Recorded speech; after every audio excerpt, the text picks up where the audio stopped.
Усім прывітанне, з вами Зміцер Лукашук, і мы распачынаем наш сённяшні эфірны дзень са студыі Еўрарадыё, абмяркоўваем падзею ў Беларусі, вакол яе, ну і можа быць далёка ад яе, таксама закранем, што адбываецца. З намі на сувязі палітолог, палітычны аналітык, кіраўнік Варшаўскага цэнтра палітычнага аналізу і прагнозу Павел Усаў. Добрый дзень, спадар Павел. Вітаю. Спадар Павел, давайте пачнем з самага абмяркоўваемага пытання, тое, што да гэтага часу ва ўсіх сусветных СМІ асвятляецца, гэта мігранцкі крызіс, сітуацыя на беларуска-польскай мяжы, тым больш, што не супакойваюцца гэтыя так званыя турысты, якія нейкім дзіўным чынам спачатку з турыстаў ператварыліся ў мігрантаў у беларускай прапаганды, а потым ужо чамусьці ва ўцекачоў.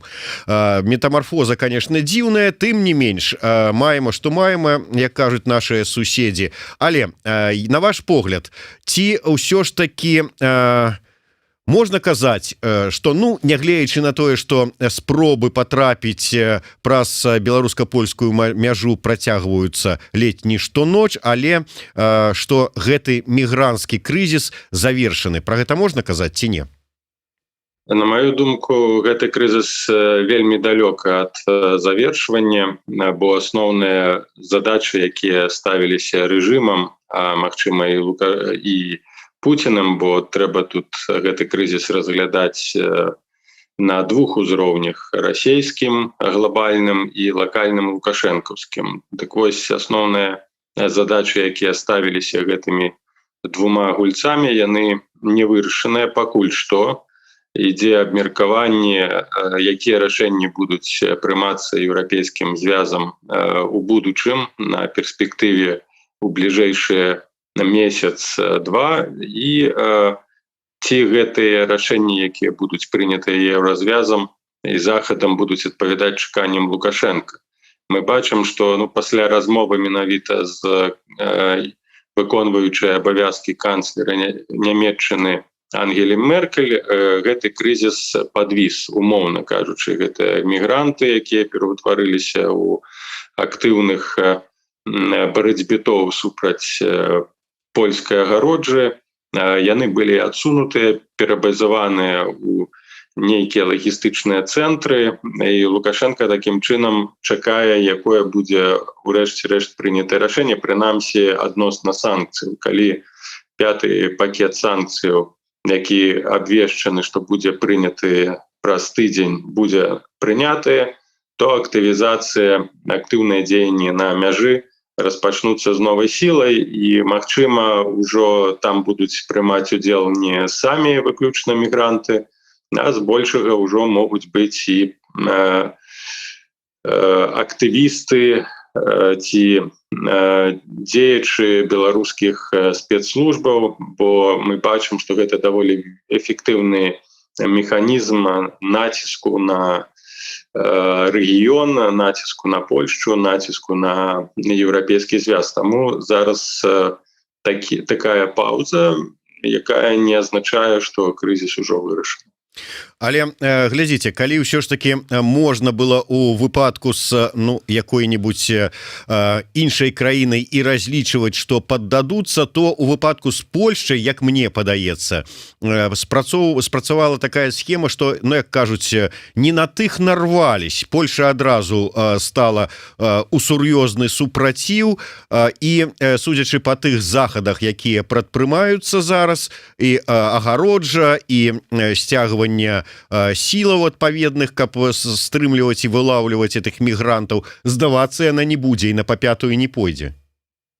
Тут трэба разумець, што ціск робіцца не на Польшчу, бо Польшча апынулася як краіна-транзіцёр, так, і тут якраз такі збольшага стаўленне да такой міграцыі нелегальнай даволі скептычная і крытычная, і немалая частка польскага насельніцтва, нягледзячы на такую гуманістычную салідарнасць з мігрантамі, яна падтрымлівае дзеянні ураду польскага. А вось увесь гэты хаос, які зараз створаны штучна быў на мяжы з Польшчай і Літвой, ён разлічаны перш за ўсё на Брюссель, на старую Европу, дзе гуманістычны такі гуманны падыход ён дамінуюць, шырокая падтрымка, неабмежаваная падтрымка для мігрантаў. Гэта фактычна зараз асноўны элемент знешняй палітыкі ці міграцыйнай палітыкі такіх краінаў, як Нямецчына, Францыя ды іншыя краіны старой Европы.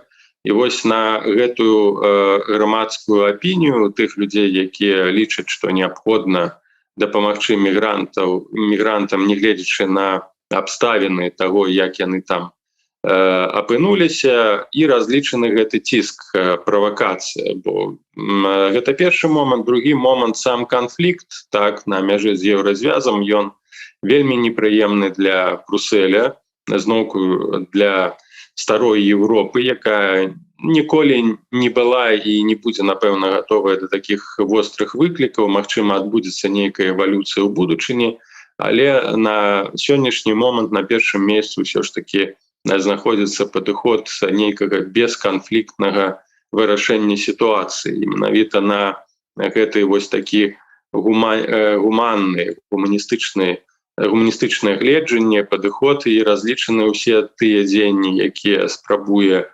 арганізаваць Лукашенко і Путін. Менавіта канфронтацыя, павышэнне узроўню напружанасці і змушэнне да перамоў. Гэта стратэгія, якая фактычна выкарыстоўваецца Масквой з пачатку вайны ў Грузіі ў 2008 годзе, калі мы памятаем, тады яшчэ Саркозі, прэзідэнт Францыі, прыехаў вырашаць канфлікт у Грузіі і лічыў сябе пераможцам, што ён прынёс Европе мір, у тым ліку і Меркель таксама на гэтай же самай пазіцыі стаяла, і ў выніку мы бачым, што Расія атрымала даволі велізарную прастору для сваіх дзеянняў у будучым. Потым мелі Украіну і гэтак далей. Таму вось гэтыя людзі, такія як Лукашенко, так, Путін, они вельмі добра ведаюць, разумеюць псіхалогію еўрапейцаў, менавіта вось гэтай старой Европы, якая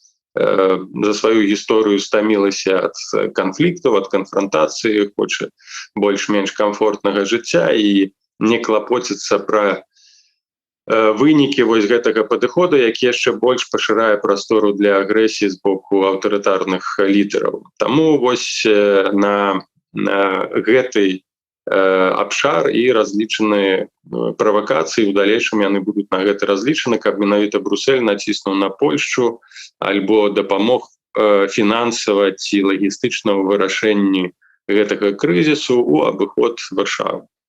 Але глядзіце, нягледзячы на вось гэтыя свае гуманітарныя, гуманныя прынцыпы, можа быць, у пэўныя моманты нават не на карысць самім сабе, але Меркель катэгарычна адмовілася прымаць гэтыя 2000 мігрантаў, пра якія заявіў Лукашенко ў BBC інтэрв'ю. Маўляў, мы тут дамовіліся, Нямецчына прыме 2, у нас застанецца 5, якіх мы будзем там паціху выправажваць да хаты. Сказалі, не, ніякіх нават 2000.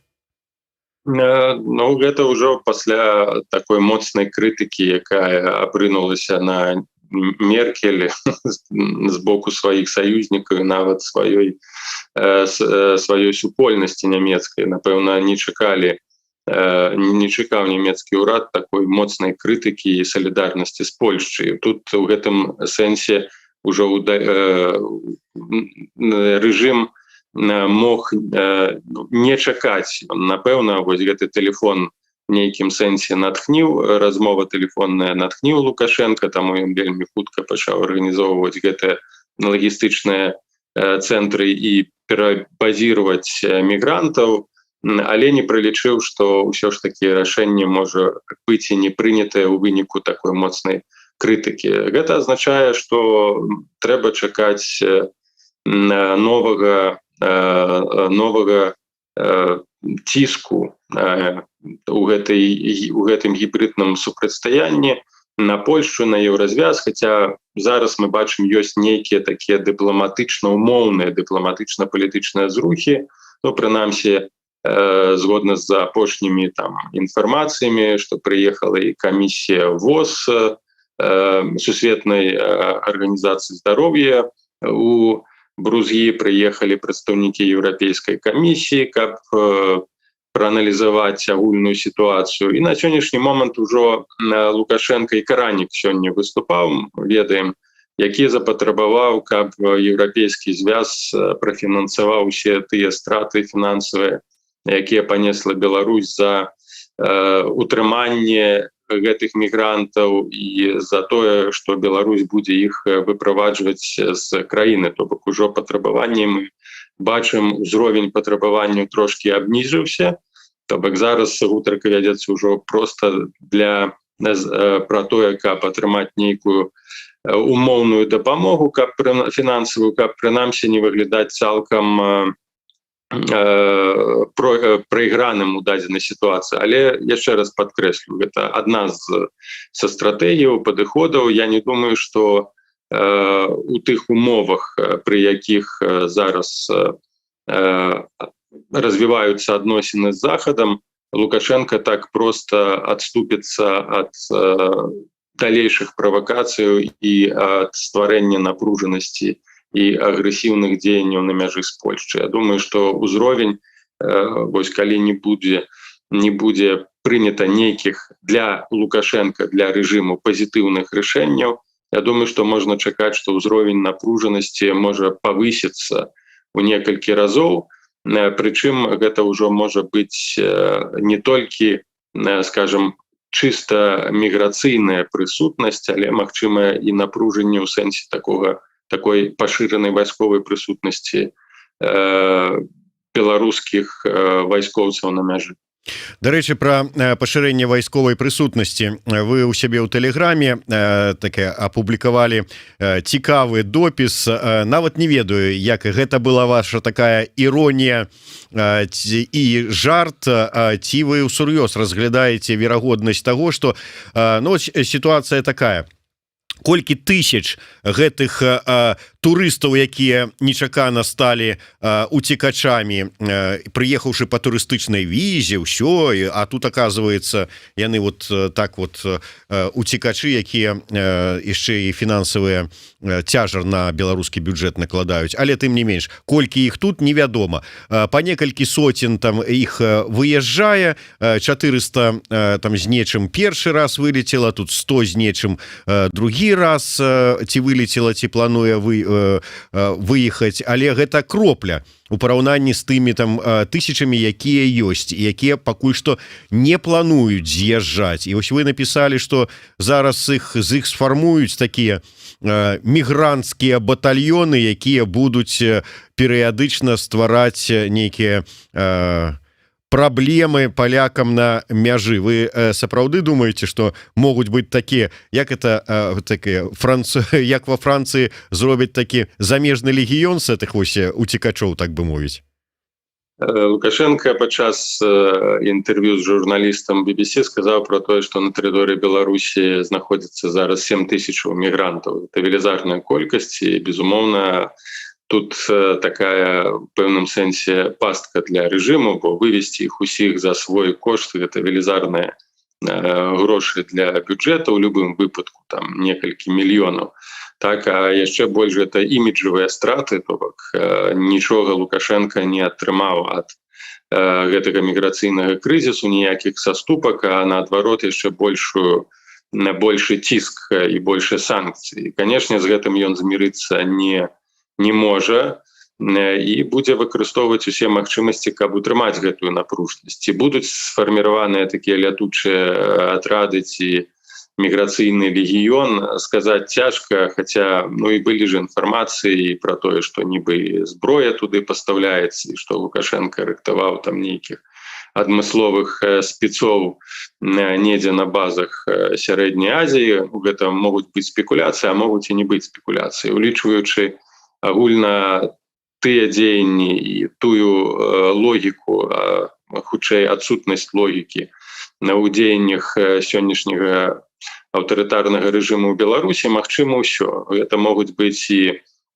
ахвотнікі, добраахвотнікі з маладзёнаў, якім ўсё роўна што рабіць, а за грошы можна і пашпуляць камні у польскіх памежнікаў, а гэта могуць быць, канешне, часткова і спецыяльныя аддзелы беларускіх спецслужбаў. То бок пытанне ў тым, якім накірунку будзе развівацца вось гэты канфлікт, яно застаецца адчыненым, і галоўнае, што яно не вырашана, і вырашацца з боку Лукашенка ў такім канструктыўным накірунку не будзе. Не дзеля гэтага на гэты крызіс распачынаўся. Так што можна чакаць і больш сур'ёзных правакацый, і прарываў, больш таго, што сам зноўку уже дыктатар пацвердзіў, што некаторыя там беларускія вайскоўцы і маглі дапамагаць перакрочыць мяжу мігрантам. Ну і шмат, канешне, відэо з польскага боку, калі непасрэдна вайскоўцы альбо так званыя зелёныя чалавечкі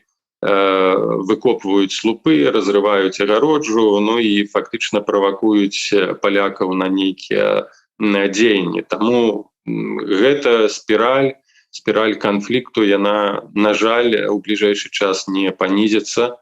Ну, прынамсі, пакуль Лукашенко не будзе адчуваць, што псіхалагічна задаволены ад вынікаў усей гэтай гібриднай вайны, пакуль відавочна, што ён не атрымаў нават мінімальных вынікаў ад таго, што здарылася на мяжы, а асноўныя дывідэнды палітычныя, канешне, ад гэтага канфлікту атрымала перш за ўсё Москва.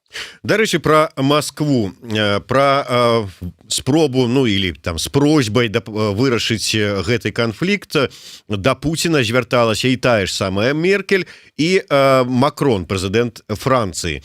А сыходзячы з таго, што ўсё ж такі пэўныя фінансавыя страты з-за вось праблемаў з грузаперавозкамі, перасячэння мяжы Расія таксама нясе, то што для іх яны, гэта не важна, яны не будуць спрабаваць неяк так дамовіцца, пасябравацца з Еўрасаюзам і паўплываць на Мінск дзеля нейкіх іншых мэтаў. Як вы там таксама ў сябе напісалі, для іх больш важна экспорт хаосу, чым вось розныя там магчымыя прыбыткі ці страты? Гэта напісаў Уладзіслаў Суркоў, былы дарадца Пуціна і адна з ключовых постацяў у канфлікце, якія развязалі канфлікт ва ўкраіне. То бок гэта ідэолог фактычна шмат у чым вось гэтай знешняй стратэгіі Расіі, перш за ўсё у будаванні адносінаў з Еўропай, з Захадам. На сённяшні дзень для Расіі, нягледзячы на такую велізарную залежнасць, гэта ўжо падкрэслю такі псіхалагічна-культурны аспект калектыўнай свядомасці расійскага грамадства і расійскіх элітаў. Для іх на сённяшні момант, і калі мы бярэм пад увагу тую аўтарытарную структуру адносінаў палітычных у Расіі, важна, канешне, канфрантацыя больш, чым нармальныя стабільныя адносіны. Бо ў нармальных стабільных адносінах з Еўропай, у роўных адносінах эканамічных, той лад палітычны, аўтарытарны, ён будзе прайграваць, бо грамадства будзе разумець, што тая сістэма карупцыі, тая сістэма абмежавання правоў, рэпрэсіяў, яна непрыймальна у параўнанні з тым і ўзроўнем жыцця, і ўзроўнем палітычных адносінаў, якія існуюць у заходняй Еўропе. І на гэтым фоне, безумоўна, будзе расці незадаволенасць той сістэмы, якая існуе ў Расіі. Праблемы ж там не вырашаюцца, эканамічная сітуацыя, сацыяльная, яна вельмі кепская і тэндэнцыі негатыўныя. Таму я думаю, што у адносна стабільных суадносінах паміж Захадам і Расіяй будзе расці вось гэтая незадаволенасць і сацыяльная напружанасць, скіраваная перш за ўсё супраць эліты і супраць Пуціна. Грамадзяне, сярэдні клас будзе патрабаваць менавіта фарміравання нармальнай сістэмы, якая больш-менш адпаведна таму, што функцыянуе на захадзе. І ў такіх умовах, канешне, аўтарытарызм будзе прайграваць. Аўтарытарызм набывае моц і ўнутраную, перш за ўсё, кансалідацыю, дзякуючы знешняй канфрантацыі, дзякуючы таму, што Суркоў назваў стварэннем хаосу. Так? Калі у гэтых умовах Расія можа прадэманстраваць сілу, можа прадэманстраваць сваю нібы моцную ўласную пазіцыю, жорсткасць, а ўлічваючы спецыфіку псіхалогіі, калі для часткі расійскага грамадства, магчыма, нават вялікая, важна, каб Расію баяліся, такі фармат адносінаў абсалютна адпаведны. Гэта першы такі момант. Другі момант, канешне, прымушэнне Еўропы, дзякуючы стварэнню напружанасці, а хочу падкрэсліць, што вось крызіс на беларуска-польскай мяжы гэта ўжо крызіс, які створаны упершыню за гэтыя некалькі дзесяцігоддзяў ад перабудовы і распаду Савецкага Саюзу. Гэта першы такі канфлікт, які адбываецца непасярэдна на мяжы з еўрапейскім звязам. Дагэтуль усе палітычныя ці нават вайсковыя канфлікты адбываліся ў межы так званай постсавецкай прасторы альбо той прасторы, якую Расія любе называць рускі свет. І вось крызіс гэта насамрэч на пэўным сэнсе прарыў у знешняй палітыцы, такой агрэсіўнай знешняй палітыцы Расіі, гэта перанос канфлікту, нестабільнасці на межы еўразвязу непасрэдна. І я думаю, што гэта таксама у інтарэсах Расіі, каб ствараць напружнасць, тым знову, каб патрабаваць нейкія саступкі, каб прызнаць Расію глобальным гульцом, о чым пісаў Суркоў, каб Расія сталася абсалютна непадважальным партнерам у вырашэнні нейкіх праблемаў у межах Еўропы, перш за ўсё. Ну і, канешне, саступак у плане адмены санкцыяў, прызнанні амбіцыяў і інтарэсаў Расіі на постсавецкай прасторы. І таму, улічваючы гэтыя глобальныя мэты, можна таксама расцэньваць ці прагназаваць, што гэты канфлікт не будзе замарожаны, будзе у такім стане напружанасці захоўвацца. Ну і пытанне ад нашага гледача: ці спыніць Польшча транзіт грузаў, як абяцалі, ці ўсё ж не, якіх маштабаў можа быць перакрыццё? Ну да, вось маем 23 лістапада, абяцалі 21 спыніць, калі там нічога не зменіцца ў лепшы бок на мяжы. Ну, судзячы па тым, што спробы патрапіць праз мяжу нелегальна працягваюцца, варта было ўводзіць, але няма. Чаму? Ну, давайте, пытанне вялося перш за ўсё пра пераход Кузніца-Брузгі, так, які і важны, але другасны пераход. Калі ўжо весці гутарку пра перакрыццё мяжы, то перш за ўсё трэба, канешне, перакрываць пераход Брэст-Тэрасполь. Гэта фактычна асноўная артэрыя, праз якую ідуць усе грузапатокі з захаду на ўсход па тэрыторыі Беларусі. На гэты крок я не думаю, што Польшча адважыцца. Я не думаю, што нават еўрапейскі звяз адважыцца на тое, каб перакрыць гэты транзітны шлях. Гэта велізарныя страты. Канешне, гэта будзе фактычна азначаць пачатак больш глобальнага канфлікту, больш глобальнай канфрантацыі, сутыкненні, і ўжо не толькі там з Беларусю, але з Расіяй. Гэта было хутчэй такі сігнал, спроба, таксама гульня нерваў, спроба надавіць на Лукашенка. Я думаю, што той вельмі добра разумее, што ў Польшчы няма такіх магчымасцяў, бо гэта ўжо міжнародны пераход, не польска-беларускі, а еўрапейска-азіяцкі пераход, які, безумоўна, будзе велізарнай праблемай для ўсіх краінаў, тым больш што транзітных, і Лукашенко таксама пра гэта, на жаль, але добра сказаў, іншых альтэрнатыўных шляхоў пераходу у абыход Беларусі просто на сённяшні дзень няма. Таму Лукашенко адчувае сябе больш-менш спакойна за гэта. Канешне, калі б ужо былі б такія радыкальныя дзеянні, то сітуацыя магла б вельмі хутка вырашыцца менавіта не на карысць Беларусі, не на карысць Лукашенко. Давайте яшчэ две тэмы закранем. Учора ў Вене прайшла канферэнцыя, прысвечаная Беларусі, канферэнцыя высокага ўзроўню, і сапраўды шмат розных таких высокага ўзроўню прадстаўнікоў Еўрасаюза там было, зрабілі шмат гучных заяў у падтрымку дэмакратычнай Беларусі і гэтак далей. Як думаеце, гэтыя заявы, гэта прыгожыя словы, ці ўсё ж таки за імі нешта стаіць? Гэтая канферэнцыя павінна была быць пляцоўкай, як мы памятаем, для нейкіх перамоваў паміж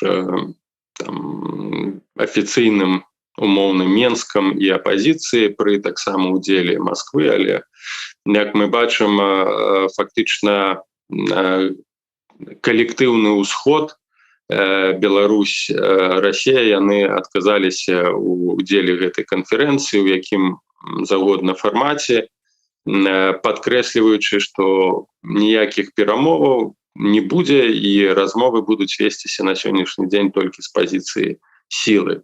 Што тычыцца дэкларацыяў, заяваў, мы шмат даволі чулі іх на працягу некалькі год, таму лепей ужо аналізаваць тыя рашэнні, якія будуць прынятыя. Таму мне цяжка на сённяшні момант сказаць, ці будуць прыняты такія даволі жорсткія рашэнні, нават цяжка зараз сказаць, ці будзе прыняты 5-й пакет санкцый, улічваючы, што гэта можа выклікаць напружанасць, новую напружанасць, павышэнне спіралі агрэсіі на мяжы. Таму я б ставіўся асцярожна да ўсіх дэкларацыяў з боку Захада, пакуль не будзе даволі эфектыўных інструментаў уздзеяння на рэжым Лукашенка і на рэжым Пуціна, а іх няма. Канешне, радуе тое, што на Захадзе разумеюць некаторыя палітыкі, што за тым крызісамі ўнутрыпалітычным і ўжо знешнепалітычным, які адбываецца ў сувязі з дзеяннямі Лукашенка, стаіць Пуцін і расійскія інтарэсы. І вось калі будуць канкрэтныя і жорсткія дэкларацыі ацэнкі таго, што робіць Масква, выпрацаваны інструмент і будуць заявы адносна таго, што еўразвяз не абмяжуецца санкцыямі ў дачыненні выключна Беларусі, а будзе пашыраць санкцыі і ўздзеянне на Расію, без гэтага казаць пра эфектыўнасць ці такую прынцыповасць Захада будзе цяжка, тым больш, што зараз усе чакаюць, калі запрацуе газаправод Nord Stream 2. І у дадзеным кантэксце, у кантэксце энергетычнага крызісу, які паўстаў знову дзякуючы палітыцы Масквы, сумняюся, што Захад, прынамсі старая Еўропа, будзе імкнуцца да павышэння градусу конфронтации з Москвой, хотя вось гэта якраз таки і трэба было рабіць.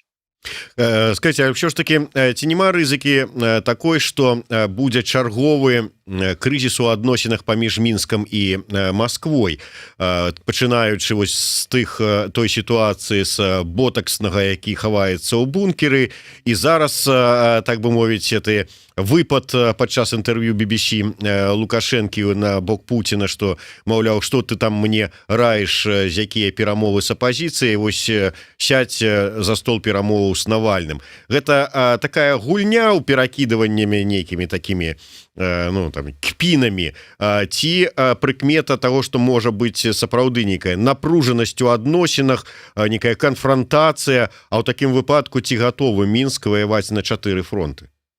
Я думаю, што калі падчас інтэрв'ю ён там узгадаў Навальнага, то гэта хутчэй была спроба так пажартаваць. Так? Але мы ведаем, што жарты Лукашенка яны заўсёды прыносіць абсалютна іншы эфект.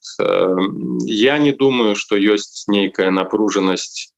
Магчыма, ёсць гэтая напружанасць, но яна не глобальная, бо Лукашенко разумее, што ў дадзенай сітуацыі, у дадзеным становішчы ён увесь час пад ціскам Москвы, так, якая патрабуюць усё новых і новых саступак. Але вернемся да словаў Пуціна, так, якія прагучалі падчас ягонага выступлення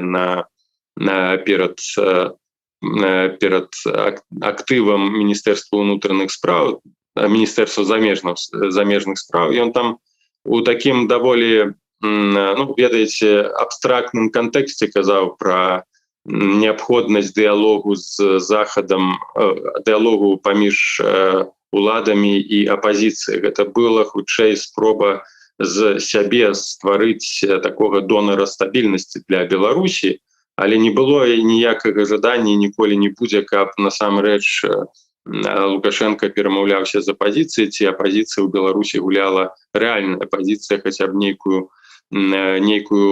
ролю у палітычных працэсаў.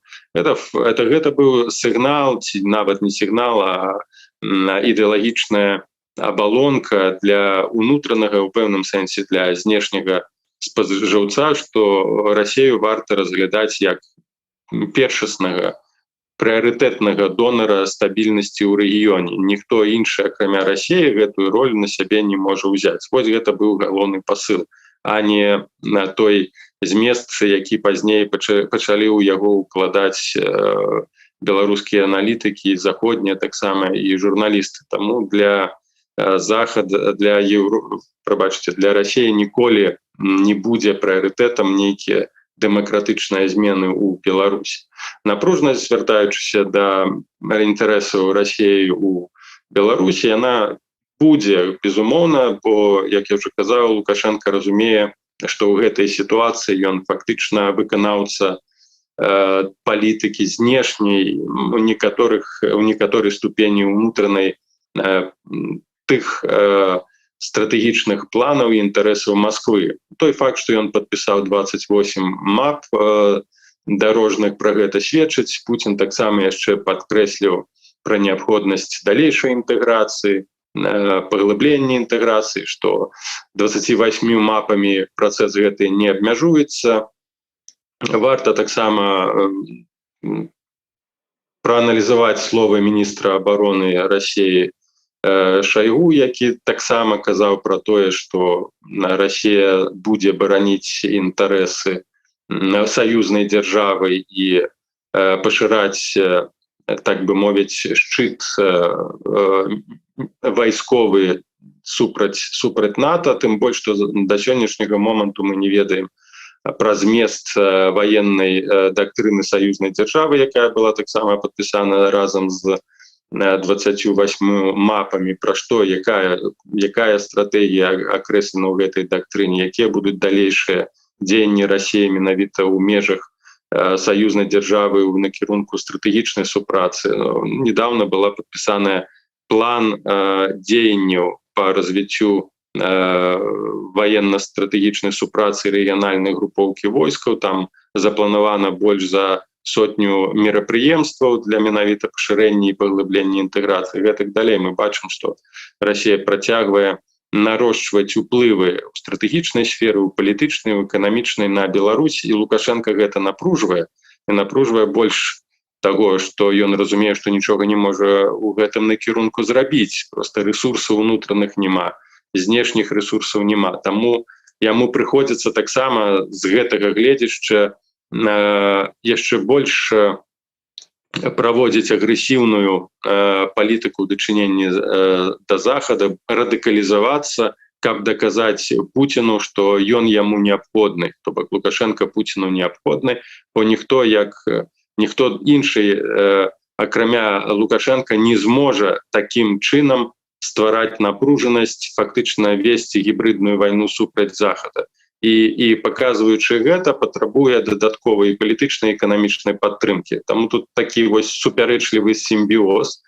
Але на сённяшні дзень, так, з аднаго боку мы бачым напружанасць псіхалагічная для Лукашенка з нагоды ціску сталага, а з іншага боку разуменне таго, што для Расіі на сённяшні момант таксічны Лукашенка гэта якраз такі вельмі добры інструмент, каб сеяць хаос, экспартаваць хаос на Захад.